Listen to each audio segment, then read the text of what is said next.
নমস্কার বন্ধুরা, welcome back to our YouTube channel DM clinic.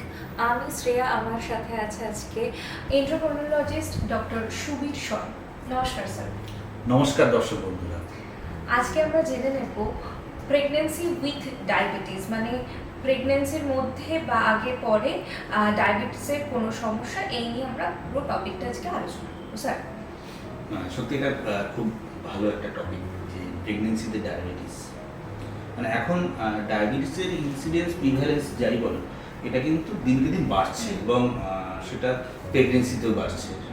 যেহেতু একটা এখন দেখতে পাবে যে ওবেসিটি বা স্থূলত্বের প্রিভ্যালেন্সটা অনেক বাড়ছে, যার জন্য দেখা যাচ্ছে কি প্রেগনেন্সিতে আমাদের ডায়াবেটিস, সেটা আইদার হতে পারে pre existing diabetes type 1 type 2, বা ডিউরিং প্রেগনেন্সি যে ডায়াবেটিসটা ফার্স্ট টাইম ডায়াবেটিস হচ্ছে, যেমন জেস্টেশনাল ডায়াবেটিস, সেটারও ইনসিডেন্স বাড়ছে। স্যার, অনেকে এমন আছে যারা প্রেগন্যান্সির জন্য প্ল্যানিং করছে, ইস্যুর জন্য প্ল্যানিং করছে, কিন্তু আগে থেকে তাদের ডায়াবেটিসের সমস্যা আছে বা সুগার যেটাকে বলি সেটা আছে, তারা কি কি প্রিকশনস নিতে পারে? হ্যাঁ, মানে যখনই কেউ আমাদের ডায়াবেটিস যাদের আছে, তারা যদি প্রেগনেন্সি প্ল্যানিং করে, তো অবশ্যই মানে যেমন গাইনোকোলজি বা অবস্টেটিক কনসালটেশন তো দরকারি, তার সাথে এন্ডোক্রিনোলজি তো দেখানো উচিত, এবং সাথে একজন ডায়েটিশিয়ান এবং ডায়াবেটিস এডুকেটরের সাথে কাউন্সিলিং দরকার।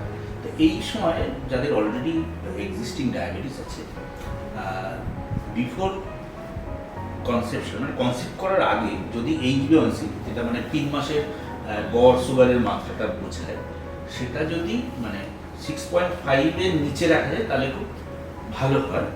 যদি এটা আমরা সেফলি অ্যাচিভ করতে পারি, মানে যাতে হাইপোগ্লাইসেমিয়া না হয়, কিন্তু এইচবিএওয়ানসি ভ্যালুটা ধরো 6.5-এর নিচে রাখা যাবে, তাহলে কি হবে পরবর্তীকালে প্রেগনেন্সি কমপ্লিকেশনগুলো এবং যেগুলো বাচ্চাদের কনজেনিটাল অ্যানোমেলি, সেগুলোর চান্সটা কিন্তু অনেকটাই কমানো যায়। সেই জন্য প্রি কনসেপশন কাউন্সিলিংটা খুব জরুরি, এবং অবশ্যই আপনার ডাক্তারবাবুকে বলা যে আমি কনসিভ করতে যাচ্ছি, তিনি যেন তার ট্রিটমেন্টটা সেইভাবে মডিফাই করতে পারে। যারা মানে প্রেগনেন্সি প্ল্যানিং করছে, অলরেডি ডায়াবেটিস আছে, তাদের আর একটা জিনিস অ্যাকচুয়ালি খেয়াল রাখা উচিত, যেমন আই চেক আপটা কিন্তু খুব জরুরি। মানে বিফোর প্রেগনেন্সি নেওয়ার আগে আই চেক আপটা কিন্তু জরুরি, কেননা এই প্রেগনেন্সি পিরিয়ডে কিন্তু অনেক সময় ডায়াবেটিস রেটিনোপ্যাথি ডেভেলপ করে।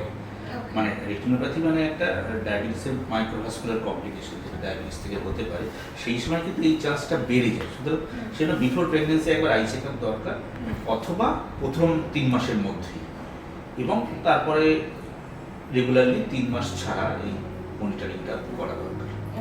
যারা মা হতে চলেছে বা যারা মা হয়ে গেছে অলরেডি, এই ডায়াবেটিস মানে ব্যাপারটা দিয়ে, রোগটার মধ্যে দিয়ে গেছে, তাদের বা যারা হতে চলেছে, তাদের সুগার লেভেলটা কিরকম থাকা উচিত? আপনি যদি একটু।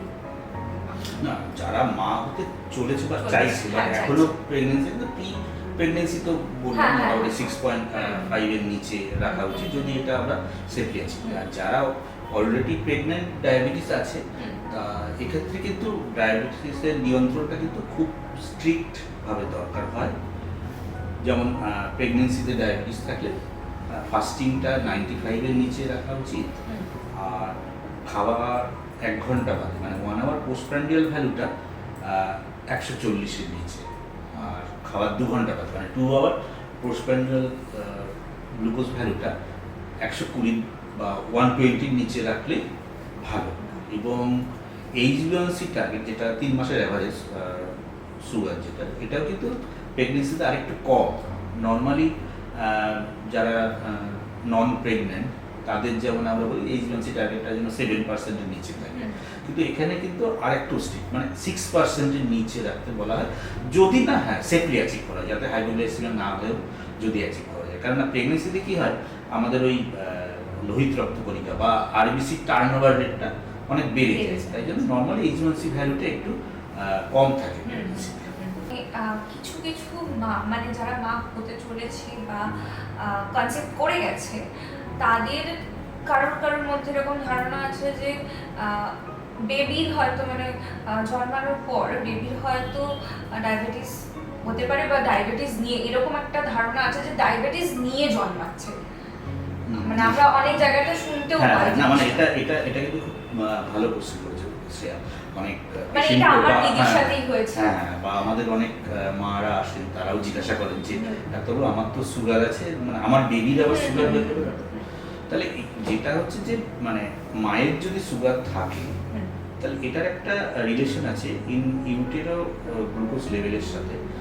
যদি এটা বেশি থাকে তাহলে দেখা যায় যে ভবিষ্যতে ইন ফিউচার ডায়াবেটিস ডেভেলপমেন্টের চান্স আছে অথবা ওবেসিটির চান্স আছে আচ্ছা। যদি প্রেগন্যান্ট অবস্থায় তার ডায়াবেটিস থেকে থাকে।